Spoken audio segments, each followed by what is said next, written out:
ఆత్మ వారిదే అండి. ఎవరిని బట్టి ఎవరికి బలం రాదు. నిన్ను బట్టే నీకు బలం వస్తుంది. హల్లెలూయా.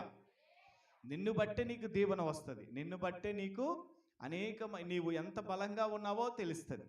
కాబట్టి నా బలం నీ బలము ఒకటి కాదు. నీ ఆత్మ జీవితం నా ఆత్మ జీవితము ఒకటి కాదు. నీ ఆత్మ నా ఆత్మ ఒకటి కాదు. హల్లెలూయా.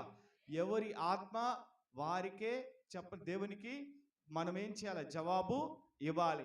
ఎవరి ప్రాణము వారిదే. హల్లెలూయా. నా కొరకు నీవు ప్రాణం పెట్టిన ప్రయోజనం లేదు, నీ కొరకు నేను ప్రాణం పెట్టిన ప్రయోజనము లేదు. ఆల్రెడీ మన అందరి కొరకు యేసయ్య ప్రాణము పెట్టేశాడు. గట్టిగా చప్పట్లు కొడదాం. హల్లెలూయా. ఇప్పుడు మనం చేయవలసిన ఒకటే చేయాలి. అది ఏంటంటే దేవుని సన్నిధిలో మనమందరం కూడా చూడండి, ప్రభు కొరకు మనము కొన్ని విషయాలలో ఎందుకో ఏమో చెప్పండి, ఎందుకో